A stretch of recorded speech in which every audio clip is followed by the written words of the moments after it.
ఏంటి సార్ మాట్లాడరేంటి, అట్లా ఉన్నారేంటి అని మీరు అడగవచ్చు. నేనురా మీ అన్నయ్య హిస్టరీ రఫీ సార్ని. మనం దీర్ఘకాలికంగా పోటీ పరీక్షలకి ప్రిపేర్ అవుతున్నాం. దీర్ఘకాలికంగానే ఎందుకు ప్రిపేర్ అవుతున్నాం? ఓ మంచి జాబ్ వస్తుంది, జాబ్ వస్తే మనం లైఫ్లో సెటిల్ అవుతాము,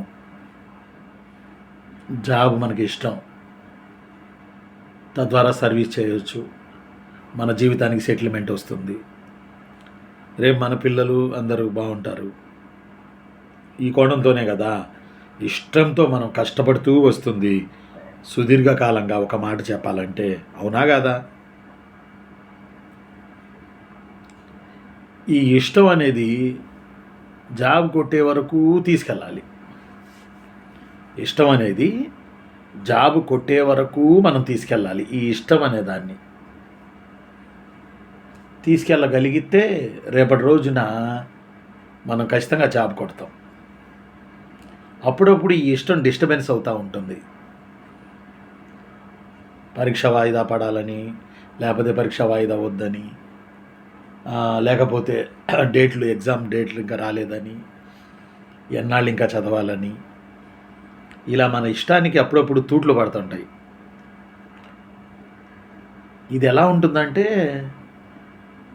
ఫిజికల్గా కాపోయినా పరిగెత్తి పరిగెత్తి పరిగెత్తి అలుపు వచ్చి ఇంకొక 1/2 కిలోమీటర్ పరిగెత్తబ్బా ప్లీజ్, అబ్బా ప్లీజ్ నాన్న, ఇంకొక 1/2 కిలోమీటర్ పరిగెత్తు నాన్న, ప్లీజ్ నాన్న, నా వల్ల కాదు, నేను పరిగెత్తలేను, నా వల్ల కాదు, అలుపు వస్తుంది, నా వల్ల కాదు, లేదు నాన్న ఇంకొక 1/2 కిలోమీటరు టార్గెట్కి రీచ్ అవుతాం నాన్న, ఒక్క 1/2 కిలోమీటర్ నాన్న. అచ్చం ఈరోజు మన పరిస్థితి కూడా ఇలాగే ఉంది. అచ్చం మన పరిస్థితి కూడా. ఏదో 4 పుస్తకాలు తెచ్చుకున్నాం, చదువుతున్నాం, వెళ్తున్నాం. మళ్ళీ మధ్యలో అనేక పుస్తకాలు, అనేక వీడియోలు, అనేక ప్రభావితాలు, వీటి వల్ల మళ్ళీ డిస్టర్బ్ అయిపోవడాలు, ఈ ఇష్టానికి ఇలా దెబ్బలు తగులుతూ ఉంటాయి. మనం పోటీ పరీక్షలు జాబు కొడతాం, మనకు చాలా ఇష్టం కదా. ఈ ఇష్టాన్ని మనం ఇందాక నేను ఫస్ట్లో చెప్పినట్టు కంటిన్యూటీగా చేయాల్సిందే, తప్పదు. ఫర్ ఎగ్జాంపుల్, మనకి బిర్యానీ అంటే ఇష్టం, కొంతమందికి దోశ అంటే ఇష్టం, ఇంకొంతమందికి పూరి అంటే ఇష్టం, కొంతమందికి చపాతీ అంటే ఇష్టం, ఇంకొంతమందికి పులిహోర అంటే ఇష్టం. మమ్మీ ఈరోజు టిఫిన్ ఏంటి? పులిహోర. మనకి ఇష్టమైంది, ఒక రకమైన సంతోషం మనసులో వస్తుంది. మమ్మీ ఈరోజు సండే కదా, బిర్యానీ ఏమైనా చేస్తావా? చేస్తాను, నువ్వు చదువుకుని రా, తిందువులే అని మన మమ్మీ అందనుకోండి, అదో రకమైన ఇష్టం, అదో రకమైన సంతోషం. డిఫరెంట్ టేస్ట్లే, కానీ సంతోషం మాత్రం ఒకటే. అలానే మనకి ఇంకోటి కూడా ఉంది, నేను రాసుకున్నాను, కొన్ని మర్చిపోతానని. ఇంకోటి కూడా, మనం ఫ్రెండ్స్తో తిరగడం అంటే మనకు బాగా ఇష్టం. ఫ్రెండ్స్తో తిరగడం, పిచ్చాపాటి మాట్లాడుకోవడం, దానికి సమయం తెలియదు మనకి, వెళ్ళిపోతూ ఉంటుంది. 2 అయింది 3 అయింది మధ్యాహ్నం, అన్నం కూడా మానేసి అలా ఇష్టంగా ఫ్రెండ్స్తో పాటు పిచ్చాపాటి మాట్లాడుతుంటాం. అది మనకు చాలా ఇష్టం. అలానే మన బంధువుల గురించి, మన ఊరోళ్ళ గురించి కూడా మనం మాట్లాడుతుంటాం, అది కూడా మనకి ఇష్టమైన విషయమే.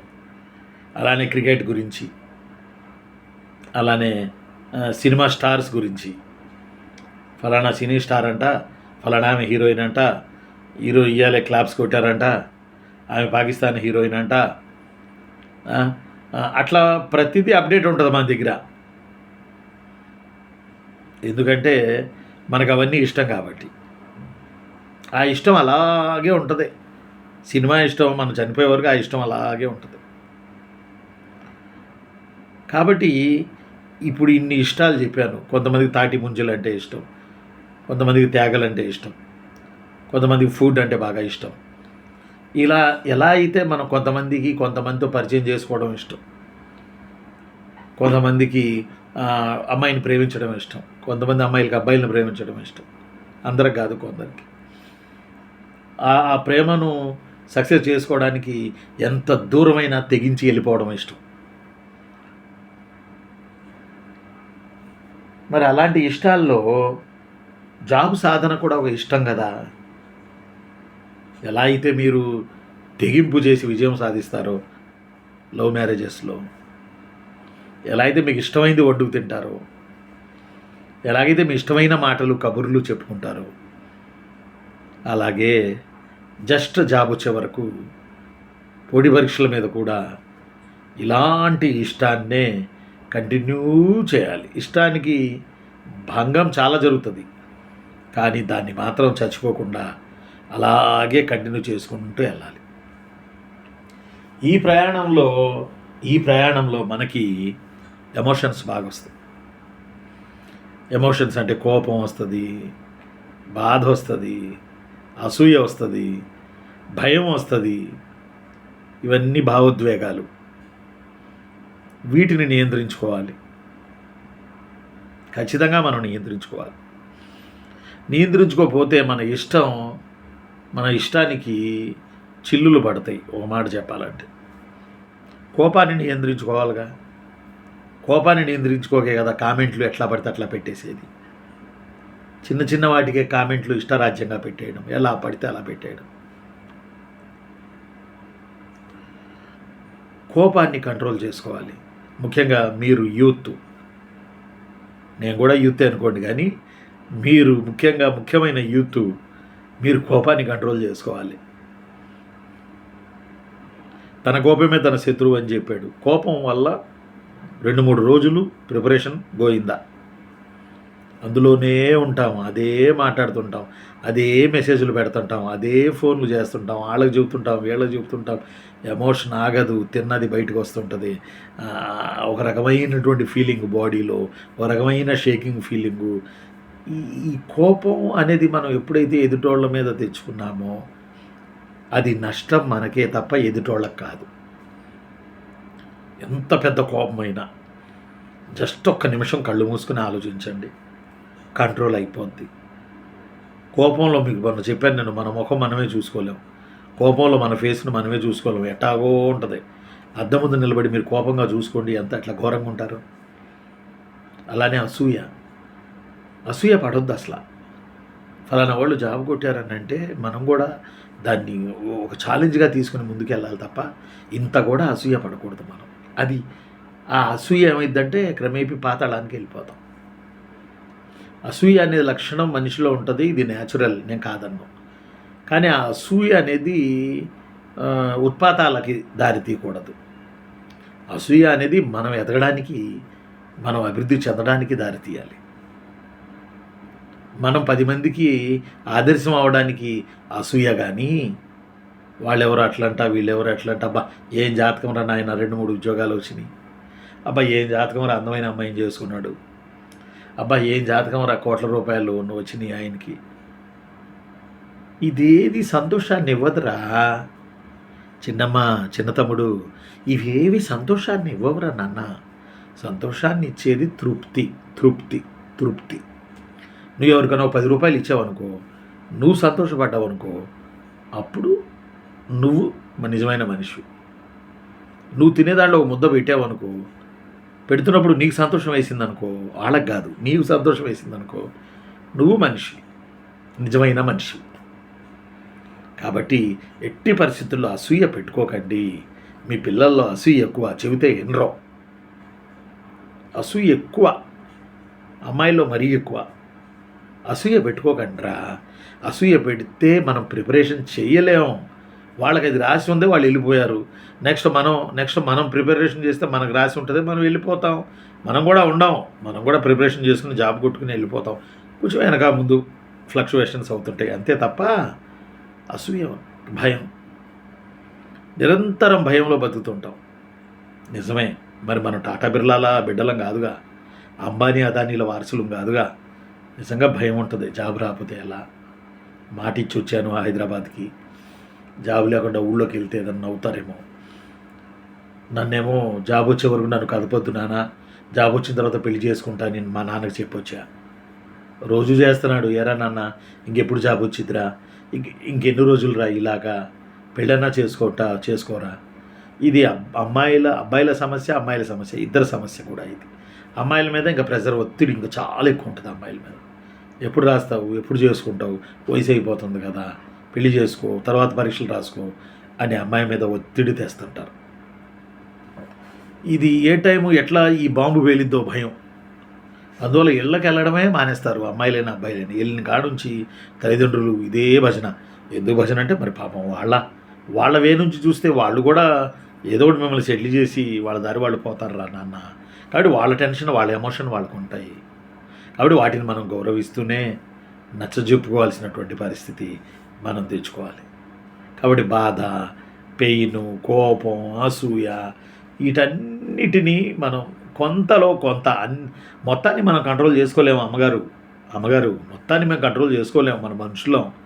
కాకపోతే కొంత అలానే ఇంకోటి, ఈ మధ్యలో ఎక్కువ చెప్పుడు మాటలు, విపరీతంగా చెప్పుడు మాటలు వింటున్నారు ఎక్కువ.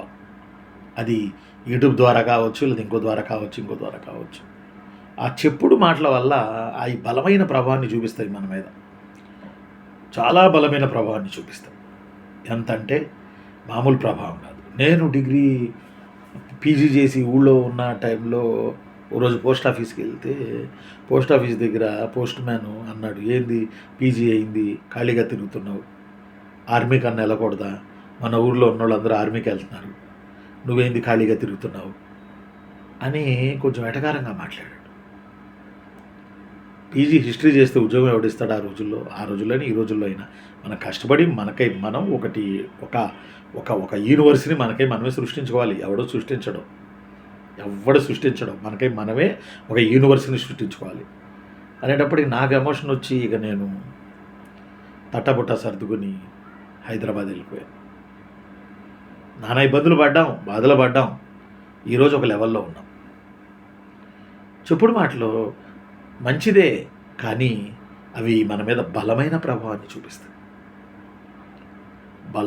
బలమైన ప్రభావాన్ని ఈ చెప్పుడు మాటలు చూపిస్తాయి. కాబట్టి ఎవరి ప్రభావానికి లోను కాకండి, ఎక్కువ స్నేహితుల్ని పెట్టుకోబాకండి.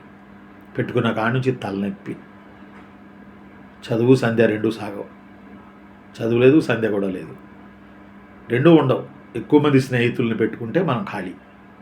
ఎక్కువ మంది స్నేహితుల్ని ఎట్టి పరిస్థితుల్లో పోటీ పరీక్షల్లో ప్రిపరేషన్ చేస్తున్న మీరు అస్సలు పెట్టుకోకండి. ఒకళ్ళు లేదా ఇద్దరురా, ప్రాణం ఇచ్చేవాళ్ళు ఒకళ్ళు లేక ఇద్దరు ఉంటే చాలు కదరా. ఇంకా అంతకన్నా ఎందుకు, అంత కూడా ఆ మాటలు ఈ మాటలు పనికి రాని మాటలు, వేస్ట్. మన లక్ష్యం ఏముంది? జాబు. లక్ష్యం ఏముంది? ప్రిపరేషను. మన లక్ష్యం ఏముంది? మార్కెట్లో వచ్చే ప్రతి పుస్తకాన్ని చదవకపోవడం, ఒక సరిహద్దు గీసుకోవడం, ప్రతి వీడియో చూడకపోవడం, ఒక సరిహద్దు గీసుకోవడం, ఇవన్నీ చేసేసుకోవాలి కదా. చేసుకుంటేనే కదా జాబ్ వచ్చేది. మీరు యూత్లో ఉన్నారు, ఎమోషన్తో ఉంటారు. ఆ ఎమోషన్ని కంట్రోల్ చేసుకోవాలి. చెప్పుడు మాటలు అసలు వినొద్దు. ఇప్పుడు చూడు, గ్రూప్ 2 డేట్స్ ఒకళ్ళు అట్ట అంటారు, ఒకళ్ళు ఇట్ట అంటారు. గ్రూప్ 1 డేట్స్ ఒకళ్ళు అట్ట అంటారు, ఒకళ్ళు ఇట్ట అంటారు. రకరకాలు డేట్స్. తెలంగాణలో గ్రూప్ 2 డేట్లు వచ్చినాయి. మొన్నటిదాకా ఏమన్నారు, ABCD వర్గీకరణ వచ్చింది, అది అప్లై చేస్తారట. చేస్తే గ్రూప్ 2 ఇంకా లేట్ అయ్యిద్ది అని. మరి గ్రూప్ 2 డేట్లు ఇచ్చేసారు కదా. అంటే వినడానికి, చూడడానికి చాలా తేడా ఉంటుంది. మనం మన కళ్ళతో చూస్తేనే నమ్మాలి బాసు. లైఫ్లో ఎప్పటికైనా గుర్తుపెట్టుకోండి, మనం కళ్ళతో చూస్తే నమ్మాలి, లేకపోతే నో. ఒంటెద్దు పోకడగా మనం నమ్మకూడదు. నమ్మితే మంచి స్నేహితులు కూడా మనకి ఆ తర్వాత అసలు దొరకరు, దూరం అయిపోతారు. కాబట్టి ఇదొకటి మీరు దీర్ఘకాలికంగా ప్రిపరేషన్ చేయడానికి. ఇంకోటి ఉంటారు మనలో, నేను గమనించే హాస్టల్స్లో హైదరాబాద్లో అన్ని చోట్ల ప్రతి చిన్నదానికి టెన్షన్. ఏదో ప్రాణం తీసేది ఏంది తొక్క, ప్రతి చిన్నదానికి టెన్షన్. అయ్యా టెన్షన్. ఎందుకురా టెన్షన్ నాన్న? ఎందుకు? అందరితో పాటు మనం, చిన్నమ్మ, తమ్ముళ్ళు, అందరితో పాటు మనం కదరా. ఇంకా టెన్షన్ ఏంటి తొక్క? అర్థమట్లా. కాబట్టి అది గుర్తుపెట్టుకోండి, వెరీ వెరీ వెరీ ఇంపార్టెంట్. ఆ తర్వాత మనం మన ముందు జరిగే వాటిని ఎలా తీసుకుంటున్నాము అనే దాన్ని బట్టి మన మానసిక స్థితి, మన స్థిరత్వం, మన ప్రిపరేషన్ ఇవన్నీ ఆధారపడి ఉంటాయి. మనం ఎదుటిదాన్ని ఎలా తీసుకుంటున్నాము, ఎంతవరకు తీసుకుంటున్నాము అనేది మెయిన్ అంశం. మనకు కానిది వదిలేయాల్సిందే. నేనున్నా, నాకు నచ్చితే ఎంత దూరమైన వెళ్తా, ఎంత దూరమైనా వెళ్తా, వెళ్ళాను కూడా నచ్చితే. నాకు నచ్చలేదనుకో, ఎందుకో నా యాటిట్యూడ్ అది, ఇక ఆ మనిషి లేడు. ఇలా చెప్తున్నా ఏమనుకోకండి, నా దృష్టిలో ఇక ఆ మనిషి లేడు, అంతే. ఇక లేడు, పక్కన తిరుగుతున్నా కానీ ఇక లేడు, తీసి పక్కన పెట్టేస్తా. ఇది నాకు ఇలా చేయడం నాకు అలవాటు. ఎందుకంటే మరి ప్రశాంతం కావాలి కదా. అంటే మనం కూడా కొన్ని చోట్ల కఠినమైనటువంటి నిర్ణయాలు తీసుకోవాల్సి ఉంటుంది లైఫ్లో. తీసుకునే టైం కూడా ఇప్పుడు వచ్చింది. అందువల్ల డేట్ల కోసం చూడబాకండి. మొన్న కూడా ఒక మాట అన్నా మీతో నేను, నిండా మునిగిన తర్వాత చల్లేంటి, నిండా మునిగిన తర్వాత చల్లేంటబ్బా, జాబ్ కొట్టుకుని వెళ్తుంది తప్ప. అసలు సన్యాసం చేసేవాళ్ళు ఉన్నారు కొంతమంది, చేయండి. మీకు ఆ మంచి ఆఫర్ ఉంటే చేయండి, లేకపోతే మాత్రం దీంట్లోనే ఉండి దీని అంతు చూడడానికి ప్రయత్నం చేయండి. ఏం కాదు, మీ ముందు మేము ఉన్నాగా, మాకు ఇలాగే జరిగినాయిగా, అయినా మేము జాబ్ కొట్టాంగా. సూర్యాపేట నేను ఇంటర్వ్యూకి వెళ్తే ఎప్పుడో చెప్పాను మీకు, నేను పీజీ అయినప్పుడు 1995లో పీజీ అయిపోయి సూర్యాపేట ఇంటర్వ్యూకి వెళ్తే అక్కడ కుట్టలుగా వచ్చారు పిల్లలు ఇంటర్వ్యూలకి. అట 7-8 ఇంటర్వ్యూలకు తిరిగా నేను హిస్టరీకి. అప్పుడు నెలకు శాలరీ ఎంత అనుకున్నారు? 1200, 1200 రూపీస్ ఓన్లీ. దానికే అర్రులు సాచి చచ్చాం. అలా కూడా ఉద్యోగం దొరకలా, మా ప్రయత్నంలో కొత్తలో ఉద్యోగం దొరకలా.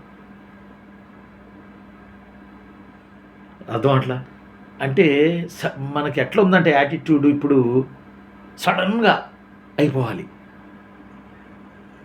రిజల్ట్ సడన్గా రా, అన్నీ సడనే, ఓపిక లేదు, అన్నీ సడన్గానే. ఎట్టవుతాయి అన్నీ సడన్గా? ఒక వరిని నాటితే కనీసం 3 నెలలుగా పంట వచ్చేది, అప్పుడు దాకన్నా వెయిట్ చేయాలిగా. సడన్గా అంటే ఎట్లా? మీరు ఇట్లా అంటున్నారు.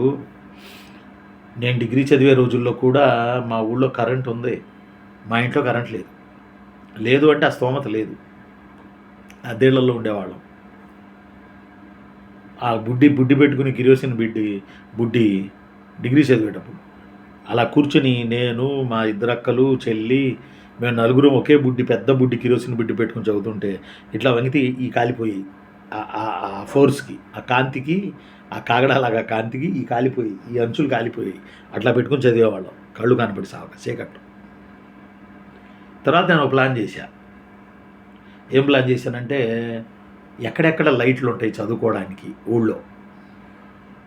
ఎంఆర్ఓ ఆఫీస్ దగ్గర లైట్ ఉంది, అలానే నీళ్లను పొలాలకు వదులుతారుగా, లాకులు అంటారు, అక్కడ నీటిపారుదల శాఖ భవనాలు ఉంటాయి, ఆ భవనాల దగ్గర లైట్లు ఉన్నాయి. కాలేజీ దగ్గర లైట్లు ఉంటాయి, కాలేజీ ప్రిన్సిపల్ ఆఫీస్ ముందు లైట్ ఉంటుంది, ఎండిఓ ఆఫీస్ ముందు లైట్ ఉంటుంది. కాబట్టి ఇక్కడికి బయలుదేరే వాళ్ళం, దుప్పట వేసుకుని, నేను, నా 2-3 ఫ్రెండ్స్ అందరం కలిసి దుప్పట వేసుకుని వెళ్ళి దాని కింద కూర్చుని రాత్రి పగలు చదివేవాళ్ళం. అది నైట్ వేసి వెళ్ళిపోయేవాళ్ళు వాచ్మెన్లు. ఒకసారి ఏమైంది అంటే, నేను చెప్పడం ఉద్దేశం ఏంటంటే, కరెంటు కూడా మేము తహతహలాడిపోయాం. కరెంటు కనపడితే ప్రాణం లేచి వచ్చేది, ఇక్కడ బాగా చదువుకోవచ్చు కూర్చొని అని చెప్పి. నైటు చదువుకుంటానే ఉన్నాము. ఒకరోజు ఎంఆర్ఓ ఆఫీసు వెనక లైట్ మాత్రం వెలుగుతుంది, మిగతా అన్ని పోయినట్టున్నాయి. వెనక లైట్ అంటే ఏడో చీకట్లో చెట్లు పొదలు సేమల్లో అక్కడ కుర్చీలు వేసుకొని, బెంచీలు వేసుకుని, ఒక చిన్న స్టూళ్ళు వేసుకుని అక్కడ చదువుతున్నాం. నైట్ అంతా చదవాలి ఈరోజు మనం, కసి మీద చదవాలి అని చెప్పి. వాచ్మెన్ సడన్గా వచ్చాడు, చూశాడు, లైట్ ఆర్పేశాడు. మనిషి సహజసిద్ధ గుణం కదా చెల్లెమ్మ, లైట్ ఆర్పేశాడు. సరే ఇది కాదు కదా అని ఇంకో దానికి వెళ్ళాము, బంగ్లా, నీటిపారుదల బంగ్లా. అక్కడ ఒక లైట్ వెలుగుతుంది, నైట్ వెలుగుతుంది, అన్నీ సర్వే చేసేవాళ్ళం. అక్కడికి వెళ్ళి కూర్చొని చదువుతాం. వాడు ఆపేశాడు వాచ్మెన్. ప్రిన్సిపాల్ రూమ్ ముందు వెళ్ళి కూర్చునేవాళ్ళం, కాలేజీ ప్రిన్సిపాల్, మండల కేంద్రం అన్నట్టు మాది. అక్కడికి వెళ్ళి కూర్చుంటే అక్కడ లైట్ ఆర్పేసేవాళ్ళు వీళ్ళు చదువుకుంటున్నారు అని. ఆర్పేసినా ఓ రోజు అక్కడే బుడ్లు పెట్టుకొని కిరోసిన్ బుడ్లు పెట్టుకొని చదువుతూ ఉన్నాం. ఆ వాచ్మెన్కి మరి మనసు మారిందనుకుంటా. లైట్ వేసి చదువుకోండిరా అన్నాడు. ఇక అంతేకాదు అప్పుడు కొత్తగా ట్యూబ్ లైట్లు వస్తున్నాయి తెల్లవి, అంతకుముందు ఎర్రయ్యే, ఎర్ర బొగ్గలు. అది కూడా వేయించాడు మా కోసం. ఇక తెల్లారులు చదివేవాళ్ళం అబ్బా. కరెంటు కూడా దొరకని పరిస్థితి. అలాంటి దైన్యమైన పరిస్థితి నుంచి నేను వచ్చాను. ఈరోజు ఇదిగో ఏసీ, అదిగో లైట్, అదిగో. మళ్ళీ మీరు అసూయ పడొద్దు, మీరు అసూయ పడతారు, ఇదే బాధ. అసూయ పడొద్దు, రేపు మీరు కూడా ఇదే పరిస్థితికి వస్తారబ్బా బాగా కష్టపడి చదివితే. ఈరోజు ఇవన్నీ చూసి నాకు అనిపిస్తుంది, ఏమో ఈ శాశ్వతం అంటారా? ఈ కరెంటు, ఈ ఏసీ ఇవన్నీ శాశ్వతమా? అక్కడ వాళ్ళం కదా మనం, అక్కడి నుంచి వచ్చిన మనుషులం కదా, అట్టాగే ఉంటే బాగుంటుందేమో అని ఒక్కోసారి ఏసీ కట్టేస్తా. ఇది లేకుండా బతికాం, లేకుండా చదివాం, ఇప్పుడు ఏసీ అవసరమా అంటే మా ఇంట్లో వాళ్ళు తిడుతుంటారు, అప్పుడుది వేరు ఇప్పుడుది వేరు అని. కానీ మూలాలు అయ్యాగా. అందువల్ల ఓవర్ నైట్లో ఏది రాదు. ఏదో ప్రభుత్వం ఏదో హడావుడి చేస్తుంది ఏపీలో, త్వరలో చైర్మన్ వస్తాడు అనుకుంటా, కొత్త ఆయన వస్తే డేట్లు వస్తాయి, డేట్లు ఇస్తారు. అప్పటి వరకు చదివిందే చదవండి. కొత్త విషయాలకి కరెంట్ అఫైర్స్ ఒకటి కొత్తవి ఉంటాయేమో అవి చూసుకోండి, కానీ ఇంకా కొత్త అంశాలకు వెళ్ళబాకండి. ఇక ఇప్పుడు కూడా ఇంకో పాయింట్ ఏంటంటే టెస్ట్ సిరీస్కి ఇది టైం. నేను కూడా త్వరలో స్టార్ట్ చేస్తా test series, AP history test సిరీస్కి ఇది టైము. కాబట్టి టెస్ట్ సిరీస్ చేసుకుంటా పోండి, ఓకేనా? ఎలాంటి చెప్పుడు తప్పుడు మాటలు వినకండి. మేము ఉన్నాం మిమ్మల్ని ముందు నడిపించడానికి. మేము పడిన కష్టాలు మీరు పడకూడదు. మానసిక ధైర్యం తెచ్చుకోండి, మనోధైర్యం తెచ్చుకొని ఈ ప్రిపరేషన్లో ఎక్కడా కూడా సడలిపోకుండా కంటిన్యూ చేయాలి. మీ వెనక నేను ఎప్పుడు ఉంటా. మీ యాటిట్యూడ్లో నేను పరకాయ ప్రవేశం చేయగలను. నేను పడిన బాధలు నాకు తెలుసు. అశోక్ నగర్లో చాలా బాధలు పడ్డా. అశోక్ నగర్లో ఫీజు కడతానికి కూడా డబ్బులు లేవు, అలాంటి పరిస్థితి. అందువల్ల మీ పెయిన్ నాకు తెలుసు, దాంట్లో నేను పరకాయ ప్రవేశం చేయగలను. కనుకనే నేను చెప్తుంది ఒక్కటే, మనకు మంచి రోజులు వస్తాయి ముందు. కానీ మీరు ఏకధాటిగా ప్రిపరేషన్ అలాగే కంటిన్యూ చేసుకోండి. ఎన్నాళ్ళు చేయాలి అనేది డిపెండ్స్ అపాన్ గవర్నమెంట్ కదా. చైర్మన్ వస్తే మాత్రం డేట్లు ఇద్దాం, యాజ్ ఎర్లీ యాజ్ పాసిబుల్ డేట్లు వచ్చేస్తాయి. కాబట్టి వస్తాడులేండి చైర్మన్. మీరైతే మీరు మీ పని మీరు చేయండి, మీ ప్రిపరేషన్ని మీరు కంటిన్యూ చేయండి. ఆపకండి, డిస్టర్బ్ అవ్వకండి, టైం వేస్ట్ చెయ్యకండి, బాతాఖానీ వెయ్యకండి. ఏ పుస్తకాలు పడితే ఆ పుస్తకాలు మార్కెట్లోకి వస్తున్నాయి కొత్తగా, వాటన్నిటి జోలికి వెళ్ళబాకండి. మీరు ఈ వయసుకు వచ్చిన తర్వాత మీకు చెప్పేది అసలు ఏంది మీకు తెలీదా? కొత్తగా చెప్పాలా? చెడు ఏది మంచి ఏది మీకు తెలీదా? దాని ప్రకారం కదా మీరు వెళ్ళేది, అవునా కదా? పైపెచ్చు నాలాంటోడు మీ అనుకున్నాడు, హిస్టరీ రఫీ సార్ మీ అనుకున్నారు. కాబట్టి చదువుతూ పోండి. వాళ్ళు జైలు నుంచి వచ్చారు, వీళ్ళు జైలు నుంచి వచ్చారు, వాళ్ళకి జనాలు హారతులు పడుతున్నారు. ఇది స్వాతంత్రోద్యమం సమయం కాదు జైలుకి వెళ్ళి వచ్చిన వాళ్ళకి హారతులు పట్టడం అనేది. ఈ కాలం వేరు, ఆ కాలం వేరు.